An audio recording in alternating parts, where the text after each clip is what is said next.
লক্ষ টাকার বালুচরি। হ্যাঁ, ঠিকই শুনছেন, একটা শাড়ি দাম 1 লক্ষ টাকা। এই যে শাড়িটা দেখছেন, এই শাড়ির দাম 1 লক্ষ টাকা। বাঁকুড়ার বিষ্ণুপুরে 1 লাখে বালুচরি, সুতোর টানে করম পুজোর গল্প।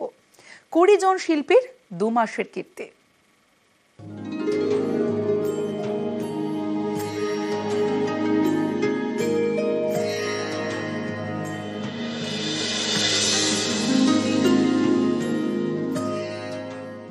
বাঁকুড়ার বিষ্ণুপুরে 1 লাখের বালুচরি শাড়ি।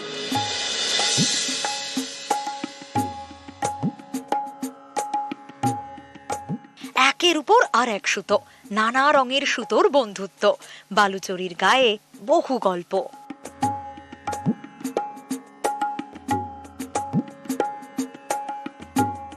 বিষ্ণুপুরে 20 জন তাঁত শিল্পী এই বিশেষ বালুচরি শাড়ি তৈরি করেছেন।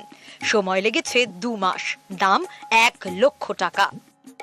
দাম আমরা 1 লাখ টাকা রেখেছি, মানে এটা 1 লাখ টাকা এর তুলনায় বেশি হওয়া দরকার, কিন্তু তবুও আমাদের মনে হয় যে এটা 1 লাখ টাকা হলে আমাদের যারা কাজ করেছে তাদের দাম 1 লাখ টাকা। হ্যাঁ, 1 লাখ টাকা। শাড়ির গায়ে গল্প, আদিবাসীদের উপাখ্যান, করম পুজোর কাহিনী।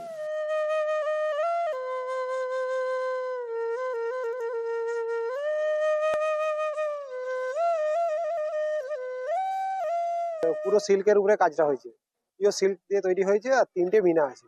আর গলা নিয়ে সাধারণত এখন উঠেই গেছে প্রায় বেশিরভাগ বিষ্ণুপুর শাড়িতে।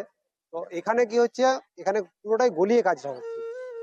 বিষ্ণুপুর কেজি ইঞ্জিনিয়ারিং কলেজে 20 জন তাঁত শিল্পীকে সরকারি প্রশিক্ষণ দেওয়া হয়। কম্পিউটারে বালুচরির ডিজাইন বানানোর প্রশিক্ষণ দেওয়া হয়। তারপরই তাঁরা তৈরি করেন এই 1 লক্ষের বালুচরি শাড়ি। বাঁকুড়া থেকে দেবব্রত মণ্ডল, নিউজ 18 বাংলা।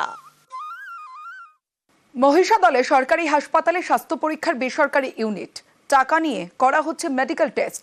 অভিযোগ স্বীকারও করে নিয়েছেন ব্যবসায়ী। আর এই ঘটনায় পদক্ষেপের আশ্বাস বিডিওর।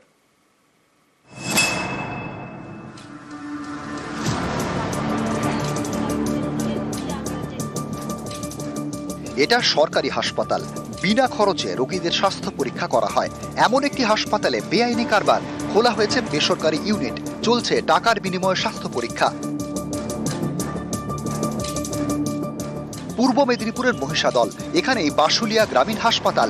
এই হাসপাতাল একটা সময় পিপিপি মডেলে চলত। তখন স্বাস্থ্য পরীক্ষার জন্য বেসরকারি সংস্থাকে বরাদ্দ দেওয়া হয়। মেডিকেল টেস্টের জন্য তারা রোগীদের থেকে টাকা নিত। বছর 3 আগে হাসপাতালের খোল লঞ্চে বদলানো হয়, তৈরি হয় পরিকাঠামো। এরপর 1 বছরেরও বেশি সময় ধরে এই হাসপাতালে বিনা পয়সায় স্বাস্থ্য পরীক্ষা করা হয়। অভিযোগ তা সত্ত্বেও হাসপাতালের মধ্যে একটি ঘরে চলছে বেসরকারিভাবে স্বাস্থ্য পরীক্ষা। কত নিল আল্ট্রাসাউন্ড করা?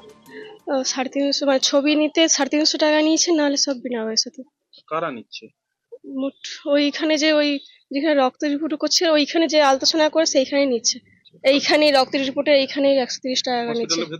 হ্যাঁ, আগে আমাদের এই হসপিটালে একটা পিপিপি মডেলে হেলথ কেয়ার বলে একটা ইউনিটকে আমরা এই রক্ত পরীক্ষার জন্য তাদেরকে দেওয়া হতো, কিন্তু এখন সেই ব্যবস্থা বন্ধ হয়ে গেছে। তবে কেন করছে, ওরা টাকা নিচ্ছে, এ ব্যাপারে আমার কিছু বলা নেই। এটা সিএমএই সাহেব বা বিএমই সাহেব বলতে পারবেন, কারণ এটা হওয়া উচিত নয়। হাসপাতালে নির্দিষ্ট ঘরের বাইরে টাঙানো চার্ট, তাতে কোন পরীক্ষার জন্য কত টাকা দিতে হবে তা লেখা রয়েছে। যেগুলো মানে ওখানে হয় না, সেগুলোর জন্য আমাদের সরকারি রেটে যা পয়সা নেওয়া সেইগুলো নেওয়া হচ্ছে, ফ্রিতে হচ্ছে। যেটা ওখানে হচ্ছে না, অ্যাভেলেবল নয়, সেটা আমরা এখানে কম পয়সা, বাইরের থেকে কম রেটে পয়সা নিচ্ছি।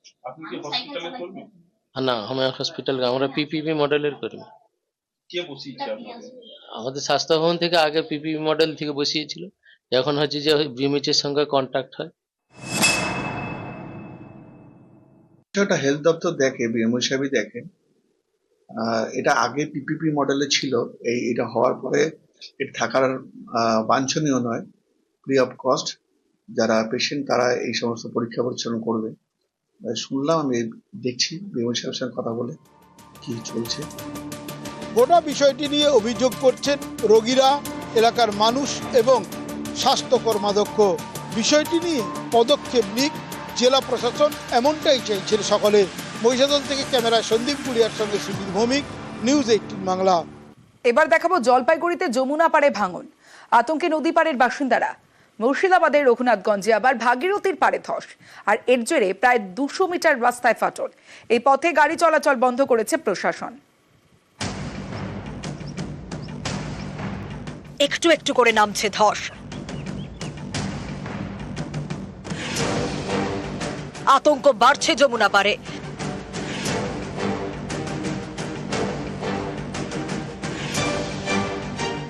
জলপাইগুড়ি সদর ব্লকের মধ্যে পড়ে গড়ালবাড়ি এবং নগর বেরুবাড়ি গ্রাম পঞ্চায়েত। দুই পঞ্চায়েতকে ভাগ করেছে যমুনা। এই নদীর পাড়ে ভাঙন। স্থানীয়দের অভিযোগ, নদী থেকে বেআইনিভাবে তোলা হয় বালি। এর জেরে গত কয়েক বছর ধরে ভাঙছে নদীর পাড়, তলিয়ে গিয়েছে জমি বাড়ি। এবার এই গরমে ভাঙন, আতঙ্কে নদী পাড়ের বাসিন্দারা। ভাঙন এতটাই বেড়ে গেছে যে প্রায় জমি নদীগর্ভেই চলে গেছে বেশিরভাগটাই।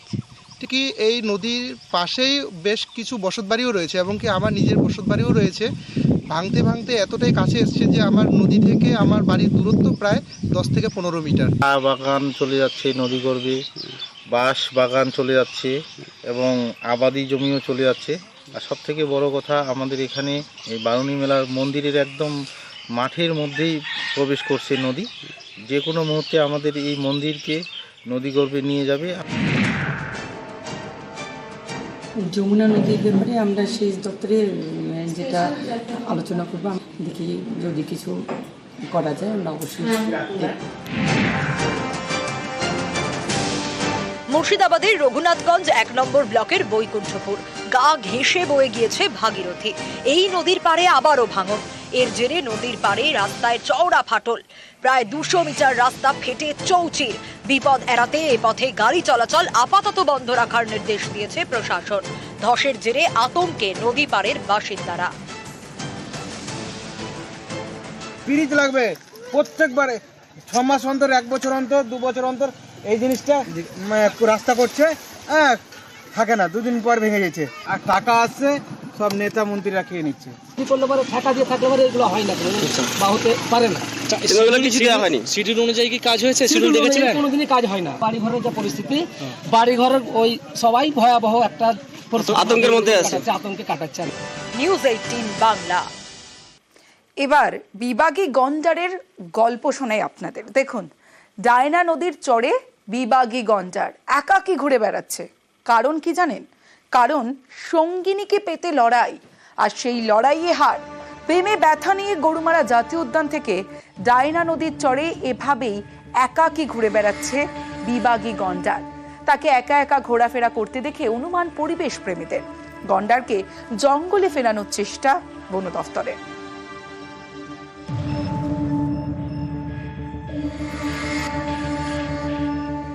জলপাইগুড়ির বানারহাট, এখানে ডায়না নদীর চরে ঘুরে বেড়াচ্ছে পুরুষ গন্ডার। গভীর জঙ্গল থেকে একেবারে লোকালয়ের কাছে, যা দেখে অনেকেই তাজ্জব। গরুমারা জাতীয় উদ্যান এবং চাপড়ামারি জঙ্গল, এই দুটি জায়গায় গন্ডার থাকে। এখানে এখন গন্ডারের সংখ্যা 61। তাহলে প্রায় 20 কিলোমিটার দূরে ডায়না নদীর চরে গন্ডার এলো কিভাবে? পরিবেশ প্রেমীদের একাংশ মনে করছেন সঙ্গিনীকে পেতে লড়াই হয় 2 গন্ডারের। সেই লড়াইয়ে হেরে গিয়ে একটি গন্ডার এলাকা ছাড়ে, গরুমারা জাতীয় উদ্যান ছেড়ে চলে আসে ডায়নার চরে। ডায়না নদীর চরে যে হারে একশৃঙ্গ গন্ডার হঠাৎ করে বেরিয়ে আসছে, সব থেকে বড় জনবসতি এরিয়া, সেখানে একশৃঙ্গ গন্ডার বের হওয়াটা চিন্তার বিষয়। এবং আমরা জানি সকলেই যে ডুয়ার্সের এই জঙ্গলগুলোতে হামেশাই চোরা শিকারীদের নজর থাকে। অবিলম্বে ফরেস্ট ডিপার্টমেন্টকে আরও সক্রিয়ভাবে ডিউটি করা উচিত এবং কী কারণে জঙ্গল থেকে গন্ডার এইভাবে বেরিয়ে আসলো এটা দেখা উচিত। বানারহাটে গন্ডার দেখতে পেয়ে বন দপ্তরে খবর দেন স্থানীয়রা। তাকে জঙ্গলে ফেরানোর চেষ্টা শুরু করেন। এই বিষয়ে তারা গোপনীয়তা বজায় রেখেছে, কারণ চোরা শিকারীদের ভয়। জলপাইগুড়ি থেকে রকি চৌধুরী, নিউজ 18 বাংলা।